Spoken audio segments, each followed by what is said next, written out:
त्या मेत्रा वाटे अधकाच्या धारा वाहू लागल्या. त्या अधकाच्या धारा भूमीवर एका ठिकाणी साचल्या आणि तिथं सरोवर निर्माण झालं. या विश्वाच्या ठिकाणी ब्रह्मदेवाने मानस ध्यान केलं म्हणून त्या सरोवराला मानस सरोवर म्हणून ओळखलं जाऊ लागलं. त्याच मानस सरोवरात एकदा दुर्वास मंद स्नान करण्याची इच्छा आली.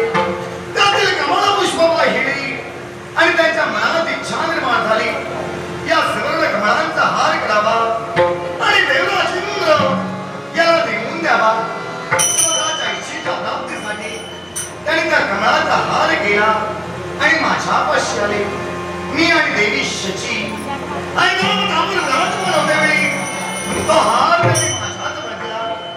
पण काही अपरिहार्य कारणास्तव तो हार आम्ही ऐरावताच्या शृंगीत दिला. त्याचा गंध ऐरावताला सहन झाला नाही. त्याचा क्रोध यावर झाला. त्यावेळी दुर्वास मंत्र मला शाप दिला. राज, अरे त्या संपत्तीचा तुला गर्व झालाय, ती सारी संपत्ती सागराच्या तळाशी जाईल. दिलेल्या शापाप्रमाणे माझ्या जवळ असलेली संपत्ती सागराच्या तळाशी गेली. त्याच्या प्राप्तीसाठी केवळ 33 कोटी देव आणि 60 कोटी दानव मिळवून सागर मंथन करण्याचं ठरवलं. मेरू पर्वताची रवी वास्तविक दैवाची वाघनवरी सागर मंथनाला सुरुवात झाली. सागर मंथन मेरू पर्वत सागराच्या तळाशी जाऊ लागला. त्यावेळी केवळ जगतपालक महाविष्णू यांनी कूर्म अवतार धारण केला. आपल्या पृष्ठभागावर मेरू पर्वत छेडला. पुन्हा सागर मंथन सुरू झालं. सागर मंथन सुरू होता क्षणी प्रथम बाहेर पडला ते विष पाहून देव देवता भीतीनं भीतिग्रस्त झाले आणि पळू लागले. त्यावेळी शिव शंभू महादेवांनी ते दर्शन केलं. विश्वावर आलेला विष्णुद्रापास्त झालं आणि केवळ लक्ष्मी कौस्तुभ पारिजातक स्त्रा अशी रक्तबाहेर पडू लागली. पण ज्यावेळी अमृताचा कुंभ घेऊन धन्वंतरी आला, त्यावेळी अमृताच्या अभिलाषेनं दानवेश्वर धन्वंतरीच्या मागू लागू लागले. देव आणि दानवेश्वरांमध्ये युद्ध झाली. युद्ध झाली आणि त्या युद्धात यश आम्हा देवतांना प्राप्त झालं. मी माझा पुत्र जयंत याला नेत्र संकेत केला. माझा पुत्र जयंत अमृताचा कुंभ घेऊन पुढे धावत असताना त्या अमृताच्या कुंभातील 4 थेंब मरत मानवाच्या भूमीवर पडले आणि तिथं 4 तीर्थक्षेत्र निर्माण झाली. प्रयाग, हरिद्वार आणि उज्जैन त्र्यंबकेश्वरी होय, अशा 4 ठिकाणी प्रतिवर्षी सारे देवदेवता मेळा करतात. आज कुंभ मेळा म्हणून संबोधला जातो. हे भगवान, तुझ्या आशीर्वादाच्या फुलावर हे अमरावतीचा गणगंज राजवैभव आम्ही प्राप्त करून घेतले. हे गतिरता प्रभू साक्षी निवासम क्षणम त्रय प्रभो प्रलय स्थानम राजम जवयम कर्म फल या जगाचं पालनपोषण करणारे विष्णाचे बीज अश्वारूपी नावाने नगेला माझ्या भगवंता देवराजेंद्र प्रणाम.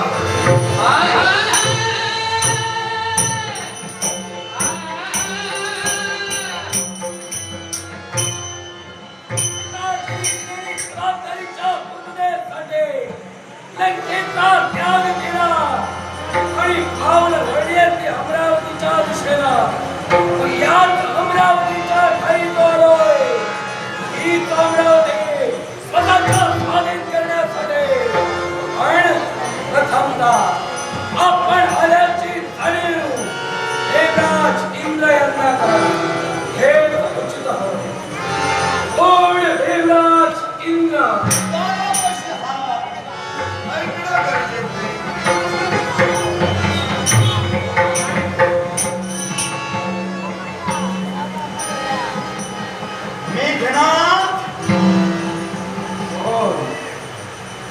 प्रामाणिकपणाला हाक दिलीस. तू माझ्या जवळ पहिल्यांदाच नव्हे, त्याच्या पूर्वी कित्येक वेळा आलायस. 16 वेळा इथे येऊन गेलायस. तरी सुद्धा मी माझ्या मनात कोणताही मत्सर नाही आणि म्हणून माझ्यावर संस्कार घडले. अर्थात त्या संस्काराचं बीजारोपण स्वजीवनात मी केलेलं आहे. म्हणून मान सन्मान राखतोय. स्वागतम सुस्वागतम. धन्यता वाटली. या विश्वाच्या ठाई आपण माझं स्वागत केला. खरोखर धन्यता वाटली. पण मेघना, संभ्रम मनात निर्माण झाला. असा कोण? याच्यापूर्वी तुम्ही 16 वेळा आमच्यावर स्वारी केला. निश्चितच मग आज आला ते मत परिवर्तन झालं म्हणून आला की हेतू तोच आहे? हेतू तोच आहे. मनात परिवर्तन होणार नाही जोपर्यंत अमरावतीचा खडगांच्या राजवटीवर आम्हाला स्वाधीन होत नाही, तोपर्यंत मनात परत होणार नाही. याच्यापूर्वी 16 वेळा युद्ध झालं. होय, त्या युद्धात विजय तुम्हाला प्राप्त झाला. निश्चितच पण राजगादीवर कोण आहे? आपण ज्याच्या मुळातही कारण ब्रह्मदेव होय. या विश्वाच्या ठाई ज्यावेळी आम्ही आपल्याला जिंकलं तरी सुद्धा आम्ही हरले गेलो. आणि याच योग्य करून ब्रह्मदेवांनी तुमचं इंद्र पदवादी पद ठेवलंय. पण ते अभाग्यवान असलेलं पद तुम्हाला माहीत असून सुद्धा पुन्हा काय येत आहात? एकच इच्छा, कोणती? तरी आम्ही तहात वारंवार हरलो. हरण्यानं खचून जाणारा मेघनाद नव्हे, हा. जिथं हरतो तिथं माझी सुरुवात होते. म्हणजे तुमची बुद्धिमत्ता अशी आहे, तुम्ही पडलात तरी उभेच आहात. निश्चितच. ठीक आहे? मग आता ज्या उद्देशानं तुम्ही इथं आलात, सामोपचारानं तरी मी तुम्हाला हे राज्य देणार नाही. मग सामोपचाराच्या बोधानं जर का देत नसाल, हा. तरी सुद्धा हे अमरावतीचा राजवैभव आम्हा स्वाधीन करा, असा सामोपचाराचा संदेश हा मेघनाद आपल्याला देतो. युद्ध केलात म्हणजे केवळ विजय संपादन केला त्याचा अर्थ असा नव्हे. तुम्ही सांगाल ते मी ऐकावं म्हणजे मी सांगकाम्या नाही. आहे पण कुणाचा? दीन देवांचा. आता तुम्ही तर मागायला आलात. तुमचा स्वर चांगला आहे पण मागण्याची पद्धत जरा चांगली नाही.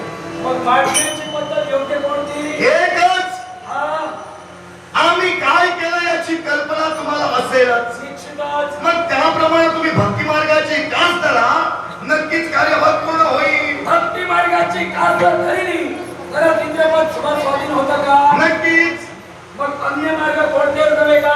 याच्यासाठी लक्षात ठेवा, आता तुम्ही असं बोलतात ना, यात तुम्हाला मी दोष देणार नाही. तुम्ही म्हणतात अन्य मार्ग नाही. अहो, या विश्वात जो जो इंद्र पदावर बसला त्यानं यज्ञच केले. याला कारण काय? सत्ययुगाच्या ठिकाणी यज्ञ होम हवनादी मार्ग म्हणतात सर्वश्रेष्ठ मार्ग. त्रेतायुगाच्या ठिकाणी नामस्मरण हा सर्वश्रेष्ठ मार्ग. मग कसा असताना तुम्ही असं का विचारता? तुम्ही वास्तविक हे बोलू नये. या तुम्ही इंद्र वास्तविक हे बोलू नये, कारण तुम्ही इतरत्र कुणाचेही पुत्र नाही आहात. तुम्ही वेदवत्या लंकाधीशाचे पुत्र आहात. वास्तविक हे शब्द तुम्हाला शोभा देत नाही. मी शब्द वांग काहीच बोललो नाही. हा. या विश्वाच्या ठाई आपल्या म्हणण्याप्रमाणे जर फक्त तपसाधनेचं फळ घेऊन जर या इंद्र पदावर सगळे बसले तर हे आपलं विधान खोटं होईल. कसं काय? एकाच ठाई या विश्वाच्या ठाई या इंद्र पदावर सर्वसामान्य व्यक्ती बसली होती की नाही? नहुष राजा अन्य कुणी बसला होता की नाही? म्हणजे अन्य कुणी या इंद्र पदावर यज्ञ न करता सुद्धा बसला गेला आणि त्याला तुम्ही बसवला सुद्धा होता. मेघना, आता तुम्हाला सूचना करतोय. हा, मी संयमानं बोलतोय. याचा अर्थ असा नव्हे तुम्ही ज्या पद्धतीनं चलाल त्या पद्धतीने चालण्याची ताकद माझ्यात आहे. अर्थात संयमानं बोललो कारण तुम्ही पाहुणे आलात. अर्थात त्याचा पाहुणचार तुम्हाला घेता येत नसेल तर त्याच्यावर उपचार सुद्धा माझ्या जवळ आहेत. हा, उपचार सुरू कर. हा. तुझा पाहुणचार कसा स्वीकारावा माझ्या मनाचा प्रश्न आहे. तुला काही समजलं नाहीये.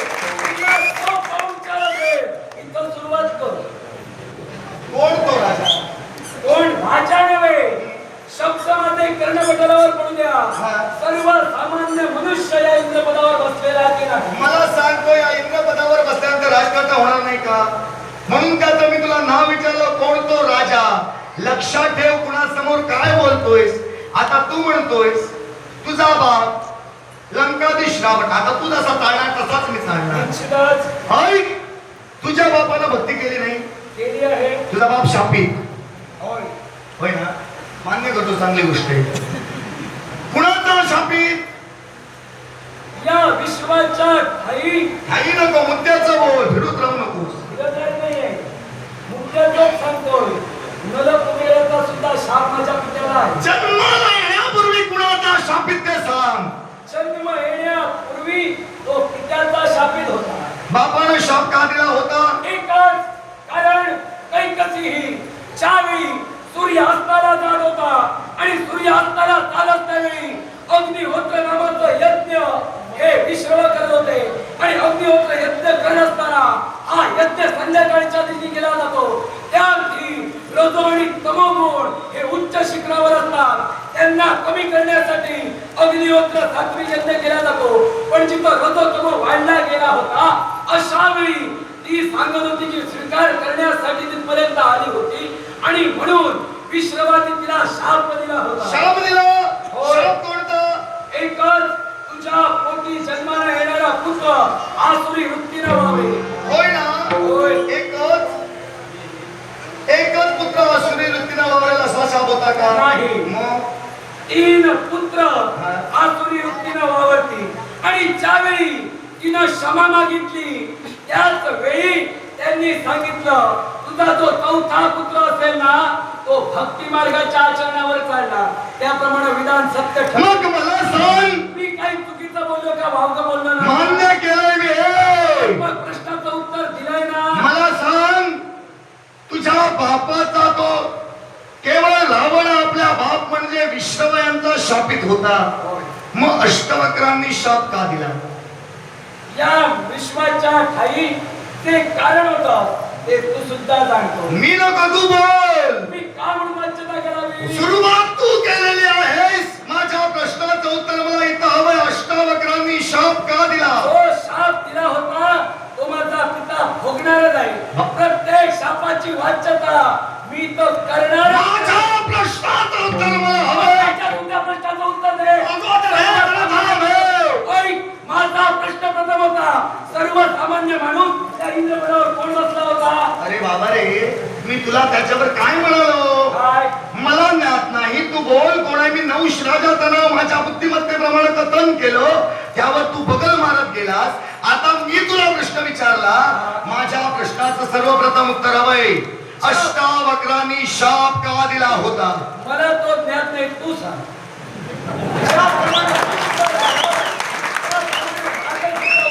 एक लक्षात ठेव, मी जातीवंताच्या औलाद ना. बोलण्याचा मतिदार्थ. माझ्या शेपटीवर पाय ठेवला. बोलण्याचा मतिदार्थ.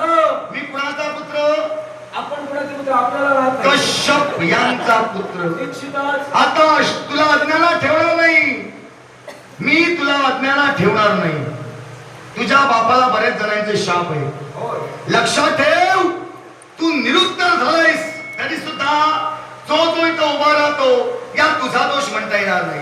कारण बापानं सर्व तुला सांगितलं असेल, यातील भाग नाही. कारण बापाने काय काय दिवे लावले हे तू पाहू शकत नाहीस. अर्थात मेघनाथ, तुला मी अंधारात ठेवणार नाही. कारण हे दिवस तुझे उजेडा देण्याचे, हे दिवस तुझे उजेडा देण्याचे. पण लक्षात ठेव, कुणासमोर आपण काय बोलतो त्याचा अनुभव कितपत आहे आणि तो कुठच्या जागेवर आहे याचा विचार करावा. आता अष्टावक्र यांना केवळ 8 ठिकाणी त्यांचा देह हा वाकडा होता, वाकडा. ते मार्गाने मार्गक्रमण करत होते. लंकाधीश रावण म्हणजे तुझा बाप. लंकाधीश रावण म्हणजे तुझा बाप त्यांच्या मार्गात आला आणि त्यांना तो काय म्हणाला उन्मादानं, तुम्ही असेच उभे राहा. तुम्ही ज्याच्या ठिकाणी 8 ठिकाणी वाकडे आहात, तुम्हाला एका वेळीच 8 ठिकाणावरून सरळ करतो. त्यावेळी ते बिचारे अष्टावक्र त्याच्या समोर गेले आणि कोणता उपाय करणार आहे विचारलं. त्यावेळी तो काय म्हणाला, तुमच्या कमंडावर लाथ घालतो, तुमच्या कमंडावर लाथ घालतो. त्यावेळी अष्टावक्रांनी शाप दिला, तू ज्यावेळी मरशील एका मरकटाप्रमाणे कृत्य माझ्या समोर केलंस, म्हणून ज्यावेळी तू मरशील त्यावेळी तुझ्या या चितेवर, तुझ्या प्रेतावर हे माकड लग्ना प्रहार करतील. हा शाबदार्थात थांबा. बोल. आपण शाप दिला, आपल्याला सुद्धा मी अंधारात ठेवणार नाहीये. कारण या विश्वाच्या ठाई माझी जी चूक तुम्ही उघडपणेच दाखवला. मान्य करतो, माझी चूक मी सांगण्यास मान्यच केली. ऐका, तुम्ही बोलताना मी शांत होतो ठीक का? आहे. मग माझं सुद्धा बोलणं ऐका. नाही ऐकेल. मी बोल. सुद्धा जातीवंताच्या औलाद, जातीवंताच्या औलाद असे शब्द वारंवार उघडण्यापेक्षा प्रत्येक हा जाती अंकाची औलाद असतो. मी सुद्धा एका ब्राह्मणाचा पुत्र हो, आपण जाणता. आणि माझी चूक आपण उघडपणे सांगितलात की मी या विश्वाच्या ठाई अष्टवक्रांनी दिलेला शाप सांगण्यास कमी पडलो. मान्य करतो, पण तुम्ही सुद्धा मान्य केला की मी हे उत्तर सांगण्यास कमी पडतो. कोणतं? तर सर्वसामान्य मनुष्य या इंद्रपदावर बसला होता. आपल्याला मान्य आहे ना? आणि ते मान्य आपण केला आहात. मग ज्याप्रमाणे माझा ज्ञान रूप अंधकार ज्ञानाचा तुम्ही दूर केला, अगदी त्याचप्रमाणे आपल्याला सुद्धा अंधारात मी ठेवणारा नाही. आणि कोणत्या प्रकारे असेल तर एक सर्वसामान्य जुगारी व्यक्ती या इंद्रपदावर बसली होती आणि त्या जुगारी व्यक्तीनं एक दिवस हे इंद्रपद सांभाळलं होतं. त्याच्याजवळ कोणत्याही तपाचं फलित नव्हतं, कोणत्याही तपाची शक्ती नव्हती. केवळ आपण त्याला इंद्रपद दिला होता. का दिला होता हे आपण जाणता. पण मी तुम्हाला प्रश्न उपस्थित का केला होता की तपोबळाशिवाय कोणी या पदावर बसत नाही की काय? तुम्ही बोललात नाही. पण एक मनुष्य, एक जुगारी बसला. तो कोण बसला, कसा बसला हे आपण जाणता. निश्चितच ना? मेघना छान छान वक्तव्य करण्यासाठी तत्पर ठरला. मी छानच वक्तव्य करतो, वावग करणारच नाही. नाही, अर्थात मी तुला एकच सांगेन, इथं मला वाद करायचे नाही. आता वाद झाले तर त्याचं वितरण केवळ कोणत्या रूपात होतंय मी तुला सांगण्याची नव्यानं गरज नाही. अर्थात ज्यावेळी तुला एक पर्यंत हे तुझं का माझं पूर्ण आहे. एक सर्वसामान्य जुगारी तर या इंद्रपद पुषू शकतो. मग ज्याला तप साधना करून भगवंताची एकनिष्ठतेने आराधना केली, ते भक्ती सामर्थ्य असताना हा मेघनाथ का या इंद्रपदावर नकार देतात? यालाही कारण आहे देवतांनी दिलेला शब्द आणि तो शब्द पाळलेला विना 14 मन्वंतरापर्यंत राजगडा देवा इंद्रच राहील. 14 मन्वंतराचे वाटेगिरी असताना सुद्धा एका तुकाऱ्याला तुम्ही इंद्रपद पुष्पायला लावला आणि तोच तुमचा हे सांगतात की या इंद्रपदावर तुमचं अधिराज्य आहे. मग तुमचं अधिराज्य असताना त्याला जर इंद्रपदावर तुम्ही बसू दिलात, एक सर्वसामान्य तुकारी ज्या तुकाऱ्यानं हे संपूर्ण तुमचं वैभव तुकाराला लावलं होतं आणि त्याच तुकाऱ्याला जर इंद्रपद देऊ शकता, तर हा भक्ती करणारा मेघनाथाला सुद्धा त्या म्हणतो शक्य नाही. त्याला दिलं होतं म्हणणं करतो, पण साम्राज्य परिस्थितीत तुझा प्रकार फार वेगळा आहे. अर्थात याच्यापूर्वी लंकाधीश रावणानं सुद्धा या विश्वावर साम्राज्य घेण्याचा प्रयत्न केला. पण लक्षात ठेवा, पुन्हा ती जागा माझ्यापर्यंत आलेले आणि ती मी गमावणार नाही. देवराज, माझ्या पित्यानं एक सहस्त्र वेळा या स्वर्गावरती स्वारी केली, पण इंद्रपद तो मिळवू शकला नाही. पण ज्याच्या त्याचा पुत्रानं या मेघनाथानं 17 वेळा स्वारी करतोय. इंद्रपदाचा वाटेकरी हा मेघनाथ होणार. मुळीच नाही. जोपर्यंत मी तर सक्षम देणारी खंबीरतेने उभा आहे, तुला याची एक पायरी सुद्धा चढू देणार नाही. कोणत्या प्रकारे होणार हा? हे तुला माहित काय आहे. करशील? तुम्ही काय करणार? तुमचा साम्राज्य तुम्हाला राखायचंय. पुढचं बोलून तुम्ही शकता. मग जर का तुला भीती वाटत असेल शस्त्रावर हात घालायला, मी तयार आहे. मी तुला घाबरलेला नव्हे. उगाच मला टिवचू नको. हा? मी भीती वाटलं असं काहीच बोललो नाही. मग माझा पाऊल एकच, हे राज्य मी तुला बहाल करणार नाही. मग राज्य जर का बहाल करत असाल तर ते मिळवण्यासाठी मेघनाथ होय. मग कोणत्या अस्तित्वाने राज्य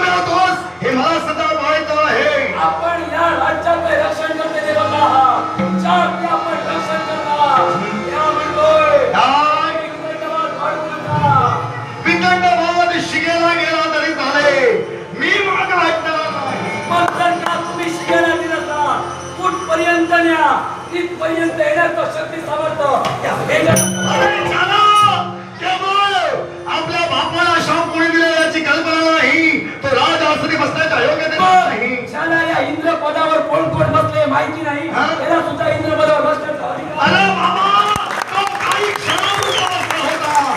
तो काही क्षणापुरता बसला होता. काही कालावधीपुरता बसला होता. याचा आता चालत आहे. तो केवळ कायमस्वरूपी बसलाय. आता ज्याला तुला जन्म दिला त्या बापाला कुणी कुणी शाप दिले याची गरज नाही. त्याचा काय उपयोग आहे त्याचा? या विश्वाच्या ठाई तो कायम स्वरूपी बसणार होता. यात तुम्ही कपट केला. अरे. त्याची वाच्यता मला करायची नाहीये. तो जर कायम स्वरूपी बसला असता तुम्ही मृत्यू लोकाच्या ठाई भटकन राहिला असता. कपट कुणी केलं नाही. तुझ्या बापानं सुद्धा कपट केले. अर्थात कपट या गोष्टी मला सांगू नकोस. अर्थात मला मदत करायचं नाही. दुःखात कुठे तू उजेडात येतोयस. मला तुला अंधारात घालवायचं नाही. यासाठी चालतोय दोन. उपकार माझ्यावर करूच नका. उपकार करण्याची गरज नाही. पडलो तरी पुन्हा शोभा राहील. 17 वेळा माघारी 16 वेळा माघारी गेलो. 17 वेळा ठामपणे उभा आहे ना तो तुमच्याशी संघर्ष माझ्या तुला कल्पना आहे. तू यावेळी सुद्धा पडणार आहेस. पण गंगा पडण्याच्या हेतून आला असशील. नाही आज माझा होईल. मी पडणार नाहीये. पडण्याला तुम्ही समर्थ असाल तुमची पावलं उचला. कोणत्या प्रकारे मला पाडतात हे विचारा. बाबा पाडणारे आम्ही नव्हे. आम्ही पडणाऱ्यांना सावरणारे म्हणून या जाग्यावर आहोत. अर्थात याची वाचता करायला नको. चालता येतो. जर तुम्ही सावरणारे होता तर अष्टवक्रांना दिलेला शाप देताना तुम्ही माझी चूक उघडपणे या विश्वाला सांगत राहिला. मग त्यावेळी तुम्ही सावरणारे का नाही मग? बाबाने तू माझ्या शक्तीवर काय बाबाने ठेवला? ठेवले. मी तुला प्रश्न विचारला नव्हता. तूच विचारला इथं कोण बसला होता म्हणून. मी सुरुवात केली होती. नाही आता दोषी तू आहेस. आता काय का सांगतोय? चालतोय तो. माघारी करणार नाहीये. या इंद्रपदाच्या प्राप्तीसाठी उतरली पावल्या सत्याचा उतरणार. मग जिता जिता पावला टाकशील. युद्ध धर्मानं ती तोडल्याशिवाय राहणार नाही. कोणत्या प्रकारे उतरलेली पावलं करतो हेच मला माहित आहे. पण जर का तुला माहित असेल नाही ना मला होईल. आणि तुम्ही तुमचा मार्ग निवडू शकता. मग सरळ संग्राम जर तुम्हाला करायचा हा? आहे परिवार रणसंग्राम. सरकारला संग्राम करण्याची इच्छा असेल. सुरुवात मी करतोय. घाबरू नको. त्यावेळी रणमधून ते वाद्य जातील. शंकरी नाचले जातील. आणि या युद्ध समयी जरा थांबता. या युद्ध समयी जर का प्रतारण करशील सावधान सावधान सावधान. युद्ध समयी गर्जती दुंदुभी. शंकरी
विक्रम, उत्कृष्ट पथवाज मदक प्रसाद नाबर यांनी माझ्या खेळता गौरवण्यासाठी बहुमोल 100 रुपयांचं बक्षीस दिले. प्रसाद नाबर यांचा आभार मानून या बहुमोल आणि तुमच्यावर हात देण्यासाठी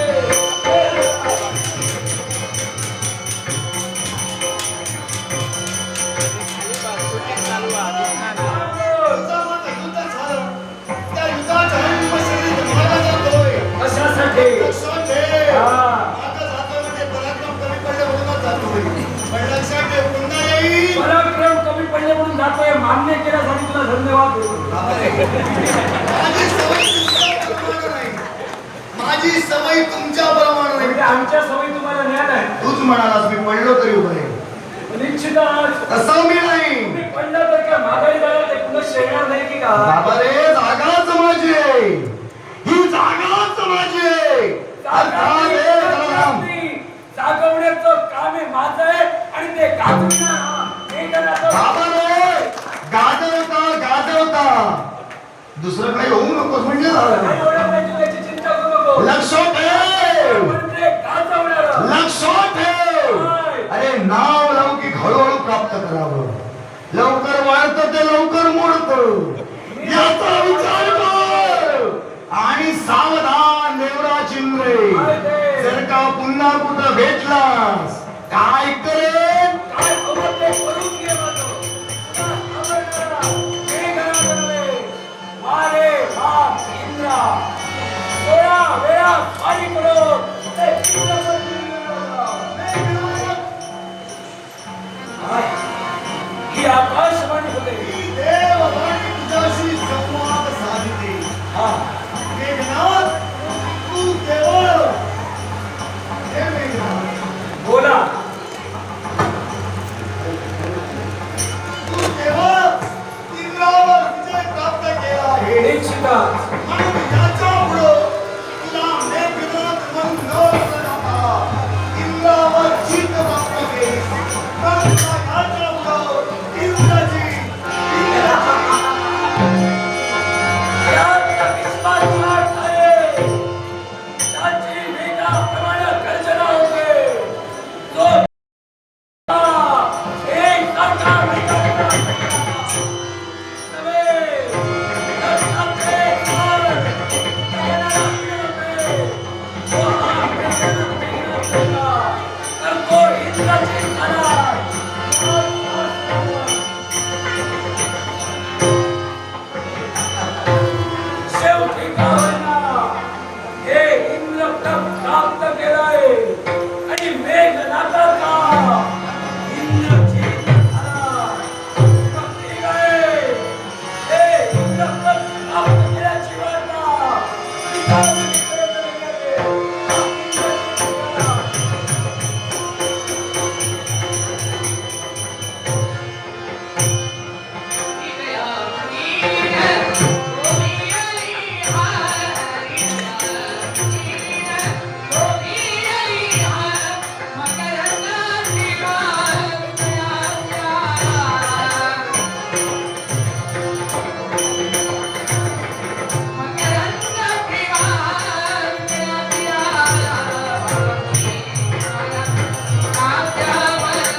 या विश्वाच्या भाई ज्या वैकुंठीच्या नारायणानं आमचं अस्तित्व आम्हाला निर्माण करून दिलं, त्याच वैकुंठीच्या नारायणानं एक विशेष महत्व या शेषाला प्राप्त करून दिलं. आणि ते विशेष महत्व कोणतं असेल तर अनंत चतुर्दशीच्या दिवशी जी साक्षात पूजार्चना केली जाते, ती पूजार्चना करत असताना सर्व वनस्पतीचा प्रतिमा ही सर्पाची प्रतिमा केली जाते. आणि त्या सर्पाच्या प्रतिमेचा पूजा त्या अनंत चतुर्थीच्या व्रतात केलं जातं. आणि त्या अनंत चतुर्दशीच्या व्रतामध्ये साक्षात तोरण स्वरूपानं लक्ष्मी आणि नारायण हे दोघेही वास्तव्य करत आहेत. एवढंच नव्हे तर साक्षात सुख देता दुःख देता गणपती गजानन, त्या गणपती गजानन जे यज्ञपोळी धारण केलंय ते यज्ञपोळी अन्य दुसऱ्या तिसऱ्या प्रेम नसून साक्षात हा शरीर अर्थात हे विश्व नेमका परमेश्वर त्या विश्वाच्या ठाई केवळ या विश्वाच्या शेषाला जन्मच नव्हे तर आमचं अस्तित्व सुद्धा या विश्वात्मा निर्माण करून दिलं. अर्थात तू दिलेला अस्तित्व हा शेष आतापर्यंत योग्य रीतीनं वाढतोय का? तुझ्या आशीर्वादानं आमचा सुखमय संसारही सुरू आहे. आणि त्याच आमच्या सुखमय संसारात आमच्या संसारावर एक कन्या ऋतुवल, तीच कन्या नित्यशामच्या भेटीसाठी या राजप्रसंगीत असते. मैं काही क्षण मार्ग प्रतीक्षा करतो आणि अत्यंत सहजता असावी.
Thank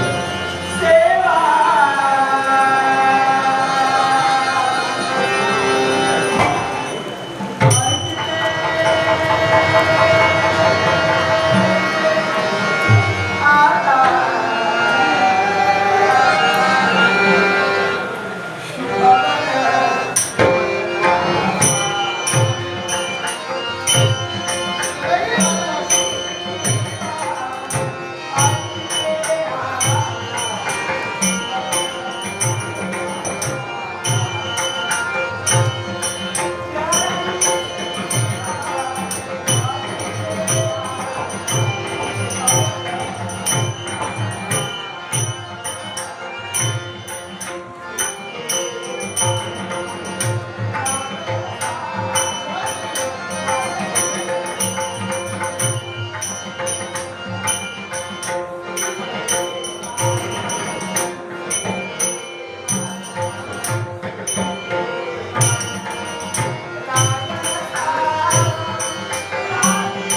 आपली मुलं समाजात कशी वागतात कशी बोलतात त्यांच्यावर आई बापानं घडवलेले संस्कार दिसतात. अर्थात जे मी संस्कार आजपर्यंत तुझ्यावर घडवले त्या संस्कारानुसार वागत असताना तू कधी वाह्यात जाणार नाही याचा पूर्ण विश्वास या शिष्याला आहे. एवढेच होय. आणखी काय? आशीर्वाद मिळाला तुझ्या मनाचं समाधान झालं. हो, नक्कीच समाधान झालंय. माझ्या मनात अजून समाधान झालेलं नाही. कारण आहे आशीर्वाद मी घेतला. माझं मन कदाचित समाधानी झालं, पण तुमचं मन अजून समाधानी नाही. अगं, काय झालंय? मी तुला आशीर्वाद दिला तेव्हा मग आमचं समाधानी झालं खरं. पण काय माहिती काय जसा तू माझा आशीर्वाद घेतला त्याचप्रमाणे मी सुद्धा आशीर्वाद घेण्यासाठी नित्यशा कैलास प्रगती जात असतो. अर्थात लवकरात लवकर तुला आशीर्वाद देऊ कैलास पर्वतापर्यंत जाणं हे माझं नित्याचं कर्तव्य आहे. तुला आशीर्वाद दिला आता याचा पुलाव काही क्षण राहायचं का मी फक्त कैलासावर जाऊन शिवशंकरांचा आशीर्वाद घेऊन बाबा, मला कळतंय कैलासी जाऊन त्या शिवाचा आशीर्वाद तुम्हाला घ्यायचाय. हो त्या शिवाचं भजन तुम्हाला करायचंय. मग माझी एक लहानशी इच्छा आहे. काय आपण जाणार का कैलासी? जाणार काय मग तुमच्यासोबत मला सुद्धा इथे यायचंय. हो, त्या देवाचं भजन मला सुद्धा करायचंय. त्या देवाचा आशीर्वाद मला सुद्धा हवाय. आणि ही माझी इच्छा आपण पूर्ण करा. शाळा देणार मला नागपुराच्या जीवनात आतापर्यंत कोणत्याही गोष्टीची कमतरता घडली नाही. त्या देवाचा आशीर्वाद घेण्यासाठी भाग जातो. अर्थात व्यापार सन्वय कन्या सुद्धा येऊ पाहते. अशी लहानशी इच्छा आहे. हीच तुझी इच्छा हो, आहे.